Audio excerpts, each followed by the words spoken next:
Oh, hey, I'm just getting ready to blow some minds with the next Cars and Coffee with the bumping beats in my car.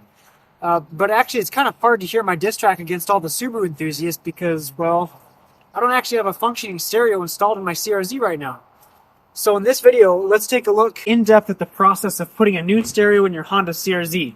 This is part 2 of my series on an audio upgrade for the whole system in my 2011 CRZ. And today we're going to be putting in an Android head unit, and I'm going to be going over some general information on any type of stereo you decide to put in your vehicle as well. Let's take a look.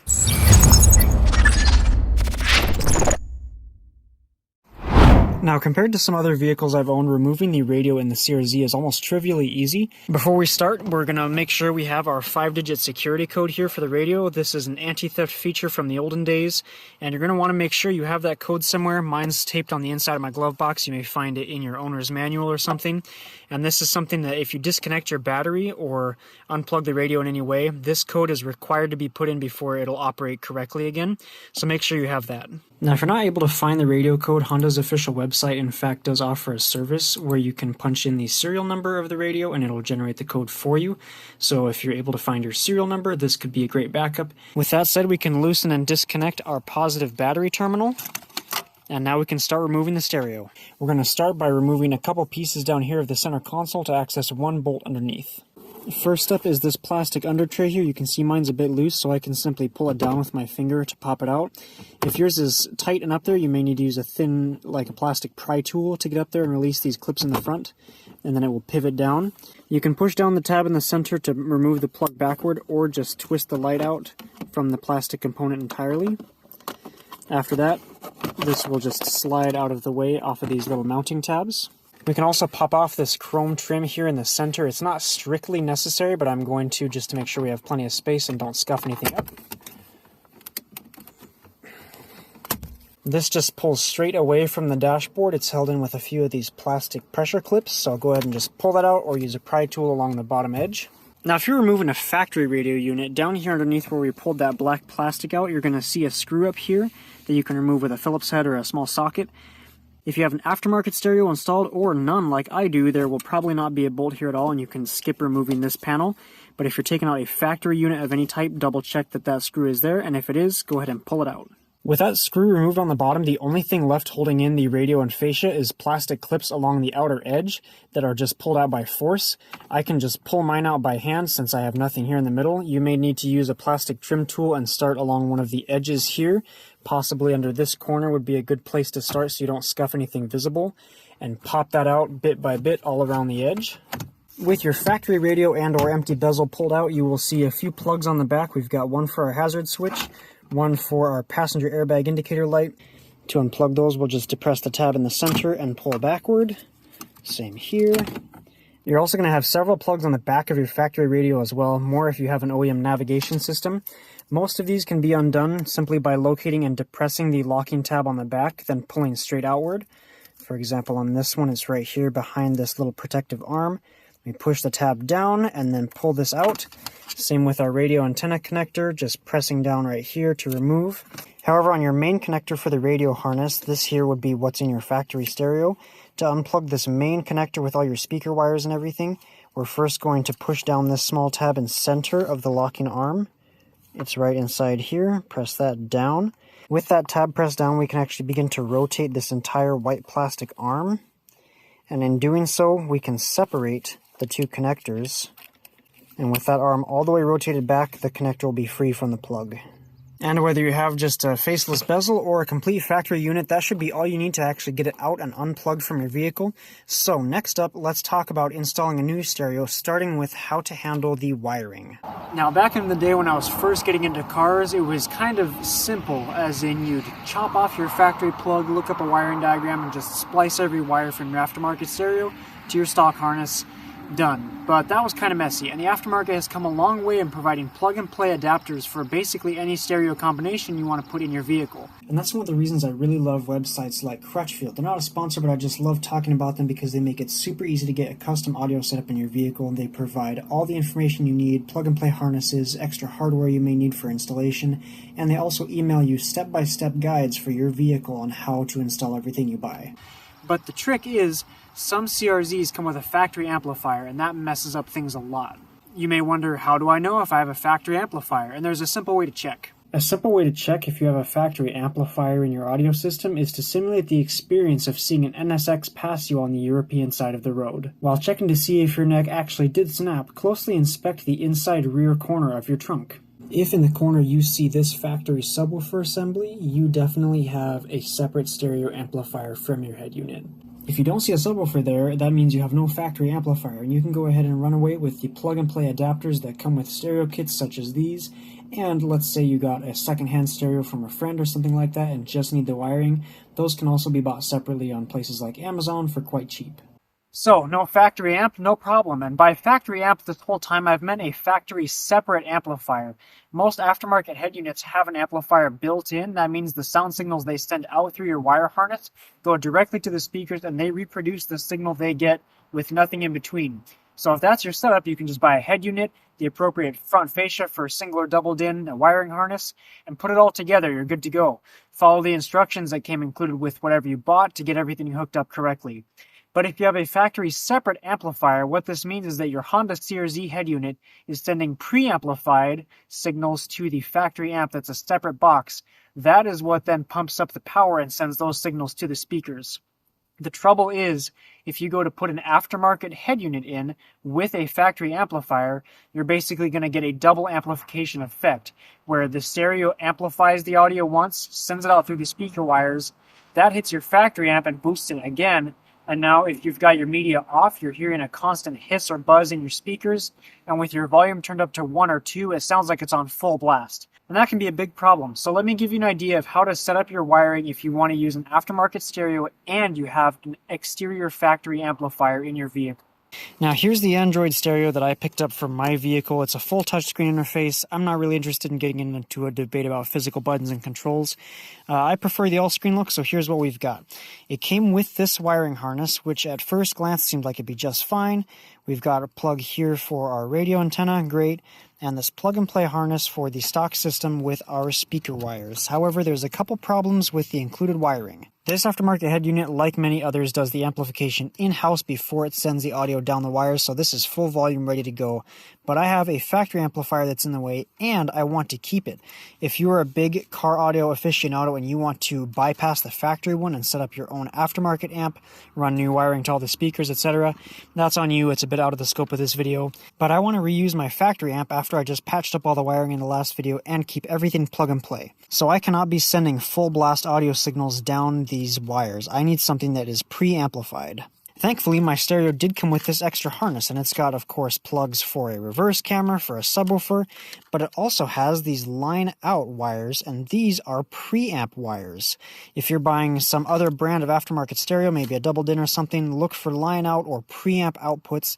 That's what you're going to want to use in this scenario. Now, everyone's audio needs are different. I want to keep my stock amp to power the speakers because I feel like it's got enough power, it's not overkill. You may, for example, want to get an aftermarket stereo with CarPlay or Android Auto integration, but want to keep your factory sub and speakers intact and working smoothly. Whatever the reason is, there's two main modifications you'll need to make to get an aftermarket stereo with a simple harness like this, plugged in with your system with no issues. Here's the harness I've made. Let's go over what I changed. So here's the pass-through harness that I've made. We have a male end and a female end. These are both just factory-style pigtails. You can pick these up for just a few bucks online. And the pigtails are mostly spliced together with every wire going straight through. So this end will connect to our stereo, and this one will go to our vehicle. But there's a couple crucial changes in here. First up, for our factory amplifier, on the CRZ, there's an extra pin here that sends voltage to the amp to tell it to turn on when your vehicle's running. And that is not a wire that is included in my aftermarket harness here because it doesn't expect a factory amp to be used. So this red wire on my pigtails, and this may vary by color depending on which pigtail you buy, where you get it, but this is my accessory 12-volt wire. This is given power when you switch the ignition on, and that tells the stereo to wake up and turn on. And this blue wire here is the pin that I need to trigger the factory amplifier. So I've simply spliced those together so that this wire will send 12 volts out to our factory amp in the vehicle to tell it to turn on whenever the stereo and the vehicle are also on. Here's the specific wiring diagram from the service manual, and here's the pin that you need to power for 12 volts to trigger the factory amp. Now on this end of the connector, the female end that's going to go into my stereo connector here, Here are the speaker output wires, these pairs of green, purple, white, and gray, and you can see that I actually have these capped off. So the amplified signals that the stereo is sending out are going to hit a dead end. They're going to go nowhere. The main modification to this harness is using the preamplified or unamplified signals in these RCA jacks. These are what I'm going to pull my signals from for each speaker. Now my stereo came with these pre-labeled. We've got rear right, front left, front right, etc. So I know which each of these is specifically for. I picked up a batch of pigtails. These are again super cheap online. I got a pack on Amazon. So we're going to connect these up here. I'm going to tape over the connectors to make sure there's no chance of shorting out. And then these output wires are what I ended up splicing to my positive and negative speaker wires on each side. So this output going into the vehicle toward my factory amplifier is now taking the signals from the preamp outputs. Everything should work super smoothly. Again, here's that factory wiring diagram. On the CRZ, these are the pins you need for your positive and negative speaker outputs for the fronts and rears. So that's what you're going to want to send your preamp inputs to if you're going to pass these through a factory amp. For all this wiring information, I'm using the factory service manual on charm.li. There's a ton of good info there on which wires are which, and that helped me a lot when determining how to set up my power system here. So now that I have this pass-through harness made, we're going to hook this up to our stereo. And once this is all bundled together and secure, this is what will ultimately plug into the vehicle, and that should give us a perfect, crisp sound output. Now this is a similar concept if you were going to just use an aftermarket amplifier as well. These are what you'd run to that preamp, and then that amplifier would take care of the signal boosting to your actual speakers. But again, I'm not going to cover that too much in this video, as I feel like that's more of a niche pro audio type of modification. So with the wiring sorted, the last thing we need to worry about is these two things right here. We've got our passenger airbag indicator light. This will illuminate when the passenger airbag system's disabled for weight reasons. And of course our hazard emergency flasher switch here. These can be removed from the original radio you take out of your car with just 2 Phillips screws each. One here, one here.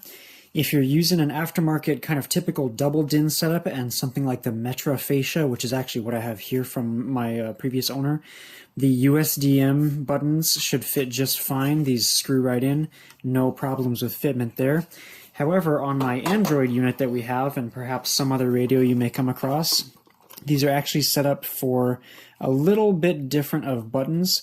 We've got our airbag indicator cut out here and our hazard switch cut out here, but as you can see, we actually have 2 screw posts, 1, 2, 1, 2, on the side of each, 1, 2 there, and 1, 2 here. So this can fit multiple buttons, allegedly. Now I say that because you will still have to do some slight modification regardless of what you go with. Let me show you what I mean. First, let's take a look at our passenger airbag indicator. So here's the one that came with my vehicle. This is from a non-navigation unit. This is from a navigation unit, and the part numbers for both are on the screen. You can see they look kind of similar. The front end on the navigation one is a little bit squashed down and a bit wider, and of course they have different mounting brackets as well with the holes in different positions. For our hazard buttons, I have here the USDM one. This has kind of a close bracket here, and of course the black front with red logo. And this actually is the JDM button here with the wider bracket, and it's red on the front instead. Part numbers for those are on the screen as well. So looking at my Chinese Android head unit, let's first try to take my stock airbag indicator with the mounting brackets as shown, and we can see it might line up with this hole and this hole. If we try to impress this in here, we run into a couple fitment issues right off the bat. A couple of these other screw posts are too long. The bracket itself right here is too tall, so it can't actually squeeze all the way into this gap. And the indicator is not able to be pressed all the way forward. Now trying with my USDM navigation light from a 2011. This one does seem to fit in slightly easier. The holes on the outside line up all right. And we can see this does come a lot closer to filling in this gap correctly and making it all the way to the front. The tab and this little plastic nub to align the light sit perfectly fine on that side. On this side there is a plastic alignment tab down there. It's a little bit hard to see, but it sticks out too far under this side. So I'm going to use a tool and trim off a bit of that plastic right there so that we can slide this all the way in and screw it down completely.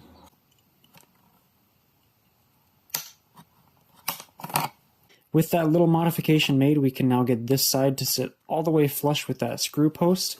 Okay, so with those small modifications made on the back and some gentle persuasion, I was able to squeeze the factory navigation airbag indicator through here.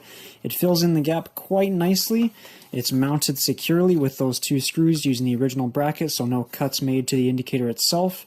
Just the little notch on that tab there, and we're all good. So now let's take on the hazard light switch. Now, as I mentioned, I am going to be using the JDM red one. There are screw posts here that seem intended for the USDM one, but I wasn't interested in hacking a lot of this apart to make clearance for the button. So what I'm going to do instead is use the JDM one, clip off these alignment posts for the USDM one that interfere a little bit with the fitment, and we're also going to trim a bit off the side of this bracket that would stick out past the edge of the radio here. So let's get that done. Just for reference, if you want to know why the USDM one doesn't work, you can see that one tab is closer to the front of the button than the other, and on these screw posts, one is indeed closer to the front of the radio fascia, but if we were to line these up so that that keeps the button even and insert here, we have holes for the screws and then holes for the alignment posts on the bottom, but the alignment posts are actually on the top, and if we were to install this with the alignment posts in the right spot, well, then we have an issue where this section of the bracket hits the screw mounting post on this side, but on this side we're still super far away, so the button would end up being angled. Now you could just clip off the alignment tabs and install it upside down, that might work, but as I said, we're going straight with JDM and using the outer mounting points instead. With the USDM alignment posts trimmed off, we can see that the JDM button lines up pretty nicely with this hole. The screw mounting posts on the radio fascia are a bit off center, but if we use small screws that should be okay. And here's the bit of overlap on the JDM button we're going to trim off. One thing to keep in mind is the screws. The USDM hazard button comes with these larger screws and the mounting posts in the radio fascia reflect that. The ones that I'm going to be using for the JDM button have a smaller diameter here, so I'm just using some short screws I found laying around. Keep that in mind that you will need some additional hardware. One other modification I did make was essentially slotting the holes on both sides as well, because this still was having a bit of alignment issues with the screw posts. So I wanted to basically be able to slide it a bit farther over and still have the screws go straight through. And that seems to have been the trick to final fitment. Okay, after lots of playing around and just finally tuning the tightness of the screws, I've got my glue in there. The button is secure. And do make sure you test a few times that it clicks in and out without interfering with the bezel, that it's lined up well, because if it sticks inside, you're kind of screwed. I did also trim my mounting studs a bit farther forward just so the button sticks out of the radio further. That's just a personal preference thing. Aesthetically, that's not required to get it to fit good. But with that said, let's move on. Okay, now the wiring's done and these two are finished up and working well. The last thing we need to do for installation is pull our plastic clips off the factory fascia and reinstall them here to make sure this snaps into the radio cutout securely. These clips aren't too difficult to remove. Of course, if you get new ones or you have some that come with your new stereo, go ahead and use those, but I'm going to be reusing the ones from my old fascia. I'm going to lift up on the inside tab of one side, pull on the back here to put some tension on it, and then insert my screwdriver down to the other side to press downward and pop the other half of that tab out. And then on the new radio, it's just a matter of pressing them to reinstall. We do still have some other small wiring shenanigans to finish up. So for example, if you're going to set up a reverse camera, that would be done with stereos that support it. And I think I'm actually going to do a separate video on how to hook all of that up and mount everything. So let me know in the comments if you'd like to see a dedicated video on a reverse camera. You also have stuff like your GPS and cellular antenna. I am going to put in my GPS antenna so I can use maps on the Android stereo. I will show you how and where I route that in just a minute. You also have stuff like, for example, your steering wheel controls. Now, my stereo does support them natively and has a wire in the harness to do so. On your factory harness, here is the pin that you would use for that if you're going to use a stereo with something like an iData-Link Maestro to get the signals from the factory. This wiring will only work for these buttons right here, your radio controls. If you also want to get the call buttons to work, there's a different harness you have to tap into. To access this other module, we're going to pull the dash apart a little bit. So we're going to take off these top vents here with just a plastic pry tool.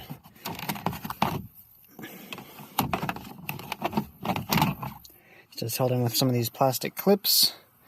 Pop that out.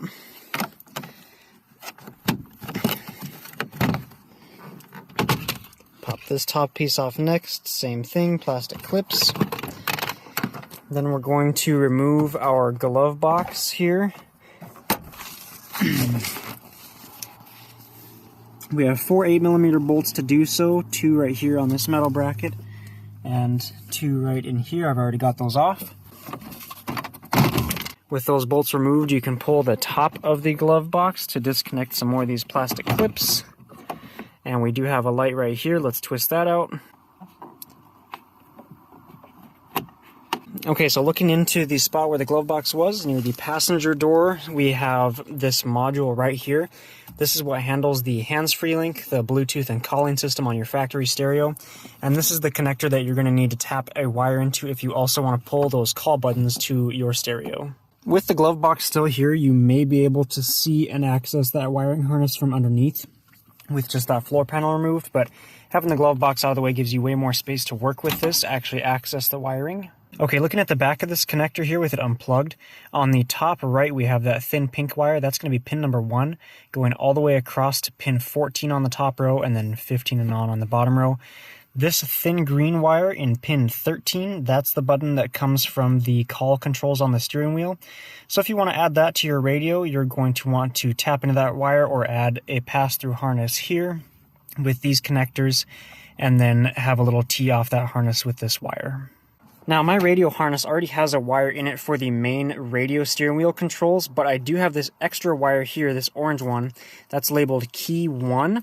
And if your stereo has something like key 1 or key 2, those are what you're going to use for your steering wheel controls. If I was to hook this up, I'm going to run this wire to that green one in the other connector. That will let me get my call controls also programmed in with my stereo. There is also a wire shown here in this diagram for the variable speed control, where as you drive faster, the volume automatically increases. I think my stereo does support that feature, but it's not wired for it, so I may experiment with that. The illumination wire, where your screen automatically dims when you flip your headlights on, the interior lights dim, and there is a wire in the harness for that. Here is the specific pin to use if your stereo supports that feature but is not pre-wired for it. And stuff like the USB. So my stereo came with this adapter to plug and play with the factory USB interface, so I can maintain this little harness down here. And our USB module is actually tucked way down in there, so we're going to reach down and unplug the connector for that. Another thing to consider if you're planning to use this for a lot of Bluetooth calling while you're driving is the microphone. Mine comes with one built in on the front, but there is actually another input back here for a separate mic, and my kit even included one.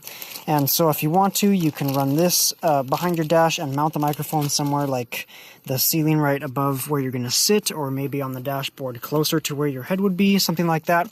I don't plan to set this up, but when I show you how I route my GPS wire, you can just do a similar thing for your microphone if you do have a separate one. And last but not least, these subwoofers. So if you are reusing the factory amp like I am, that already controls and powers the factory sub in the trunk. So with your signals being sent here to the factory amp, that is all taken care of. Your sub will work just fine. If you're putting in an aftermarket sub, you will need to use your dedicated subwoofer audio output to that amp, as well as the remote trigger. I'm going to cover that in a separate video because, as a matter of fact, I am doing a custom sub build replacing my factory one, so we'll look more in depth in subs in the next video. Now, reaching down here to unplug the USB interface, this is the actual wire I want for my adapter. It is tucked quite a ways back down there, and it was easier for me to reach it after unplugging this top one first, so keep that in mind. If your stereo supports USB input but does not have an adapter for this specific Honda USB plug, check out my video on my 2009 Honda Fit where I actually go over how to make an adapter like this for a USB plug and some more info on the specific connector and wiring. Even with the USB adapter that my radio included, it's still quite short. This barely will reach to my adapter at all, and I want to be able to, pull the stereo out without ripping any plugs out. So, but down here, so this little sub harness for our USB goes through this light yellow off-white plastic clip. This is the main part of it you'll see looking in here, but behind there's actually another part of it here, and if we push that away or deeper into the vehicle, we can lift our USB harness out of that clip and free us up some more length. I apologize for how difficult it is to get a good camera shot down there, but with it unclipped, you can see we have a lot more slack on the wire, so that's definitely something you want to do. Okay, so what to do about your GPS antenna. Ideally, you want to place the actual antenna part, which is going to be this plastic section on the end, somewhere where it has a very wide, clear view of the sky. So you don't want to be mounting this underneath your dashboard or inside the vehicle somewhere directly underneath the frame. That metal will severely hamper your ability to get a good signal. So typically what you want to do is have this somewhere where the windshield is the only thing between it and the sky. A lot of people will mount it in the top of their windshield on the top corner, and I've done that on cars in the past. Most it will include this double-sided tape that you can use, but I've had poor experiences with that holding up long term, and if I ever need a windshield replacement, I don't want to peel this off, find more tape. So my plan is to take my GPS module and actually mount it on top of the dash somewhere in here, sort of up toward the front. So let's see what it takes to get this installed and route the wiring as discreetly as possible. So looking up here in the corners of the dash, we have our tweeters, of course, and the antenna that I have is too large to glue up here without overlapping that trim. I don't want to block that off, but we do have this lip on the dash that's sort of facing out toward the front of the car that will help hide this module a bit. So what I'm thinking is I'm just going to stick this module down here on the front like this, right up in the corner, but I'm going to do it on the passenger side to help keep things a little bit more out of sight, out of mind for me. Just a personal preference. It is also usually easier to route wiring under here past the glove box. There's just a little bit more room to work with and less stuff in the way to get tangled with, so that's where I'm going to route this. Once you've settled on a position for your antenna, and again this goes for your self-service antenna, your microphone as well, I ended up going with this spot in front of the tweeter, just kind of made the most sense space-wise up here. We are going to adhere this down because it'll be a lot easier to push the narrow end of the cable through all these spots and past the trim than it will be to do this chunky part. So we're going to start here and work our way back. Even though the wire we're working with is really thin and small, I still find it useful to pop off some of these plastic panels here, get a bit better access into the dashboard there, at least be able to see where the wires are going, feel around and pull them through. All right, I'm going to press my dash down and squeeze this in through the front. Your mileage may vary on that depending on what kind of connector you have on the end. Another tool that comes in super handy is this grabber here. You just squeeze it and it will grab the wire on the end. Very useful for when you can see your wiring but not reach it.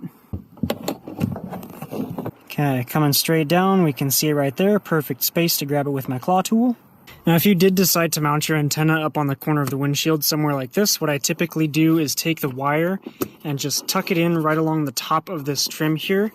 And then when we pull down our weather stripping on the door, we can just take our wire that's come across from the inside here, just keep it tucked right in the edge of that trim, and then we can just run it down the side here. Once you get it down to about here, you can come in sideways on this gap of the trim in toward the center of the vehicle. Now that I've got mine pulled under the dash, I'm going to basically drop it straight down from this tweeter cutout here. Let's take the bottom trim off under the passenger footwell here so we can better see and access our wiring.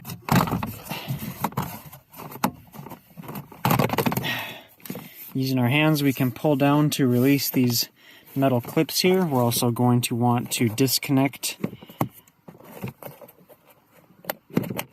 our OEM footwell light so we can take this plastic completely out.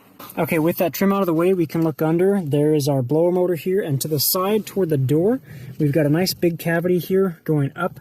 Now, reaching my arm up into this space, I can actually reach my hand almost all the way up to where the tweeter is, so I can grab that wire and pull it all the rest of the way down. Now we can see our GPS antenna wire dangling down from the dash here. So once we've got it down underneath, we can just start following along factory harnesses and zip tying this up to keep it secure. We don't want anything loose available, falling down into the footwell or catching in the motor. So I like to just follow along factory harnesses and zip tie it together. Finally, once we've made our way across to about this spot, this big chunky harness right next to our center console, we're going to feed it up, and this can be done easily by hand. There's plenty of space back behind the stereo to find the wiring and reach it up and pull it through.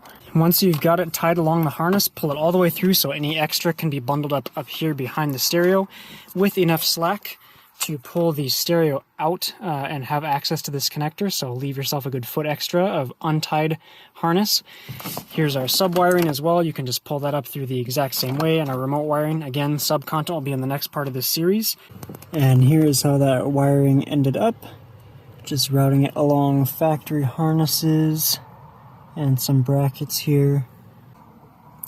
Coming up and behind the stereo.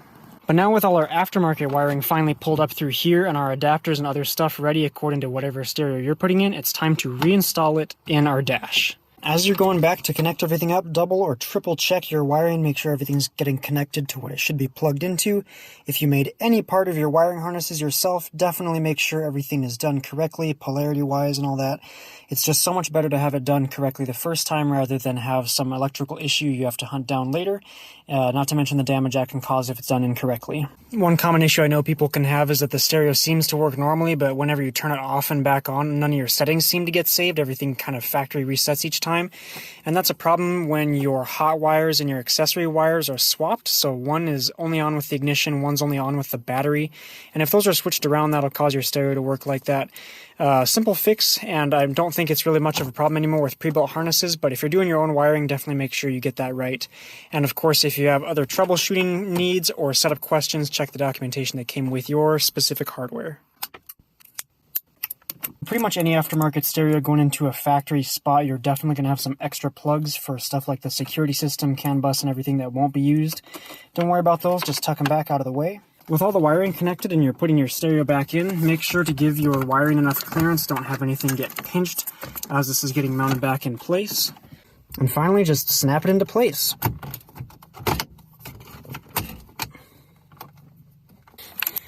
Go ahead and reconnect and tighten down your battery terminal. Of course, once it's installed, you'll want to fire it up and make sure everything's working as you expect, so let's go ahead and do that. Once you've got it powered up and it's working correctly, go ahead and play some music, give a listen at each speaker, make sure audio is coming through correctly, including your tweeters and your factory sub if you kept it. And then, of course, go ahead and set stuff up like your Bluetooth settings, program your steering wheel controls, any other features your stereo may have that you want to use. You know, set up your maps, check your GPS, all that kind of stuff. To wrap it up, of course, throw your trim back together and whatnot, get everything else put together that you may have removed. And the last thing I want to do in this video is cover the tweeter replacement. I didn't get to it in the last video, but I am going to replace mine, so let's take a quick look at what I did for that. Really quick, let's take a look at what I'm doing for my tweeter setup. So here are those factory panels we pulled off. Just pops out with a couple clips. And if I had my factory tweeters in this location, honestly, I'd probably keep them. In my mind, that is not the first thing that I would do if I'm going for a budget upgrade. But my vehicle had them already missing, so I guess I had to have something to put in. I chose these little speakers from Hertz, mainly because the dimensions were good enough to fit in the factory bracket without really any modification. I am a big fan of fabricating plug-and-play stuff, but that wasn't really something I wanted to go for here. So the diameter of these, with their little included bezel, matched the cutouts in the CRZ one almost perfectly. It's kind of a press fit. I'm going to run a little bead of silicone around the edge, of course, just to keep them firm and reduce vibration. As for the wiring, I picked up these pigtails here, just ordered these on AliExpress quite cheaply so that I can have something to plug and play in the stock harness without cutting or splicing. Easily reversible, you know I love it.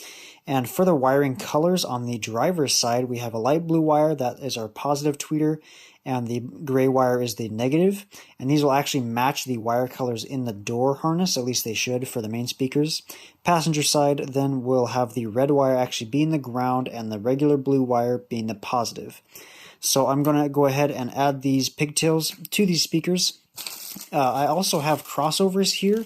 If your vehicle did not have a factory amplifier separate, it was built into the stereo, your front door speakers and your tweeters run off the same circuits. So if you're adding in aftermarket tweeters, you will definitely want to put in crossovers so that your aftermarket stereo doesn't send full power, complete spectrum sound to the tweeters. However, I am reusing a factory separate amplifier, which had a dedicated circuit output for the tweeters. So I'm actually going to try and just plug these right in and run them off the factory signals since they're dedicated specifically for tweeter use and see how that works. Alright, one easy plug and play connection there, and I'm running just some test audio kind of quietly.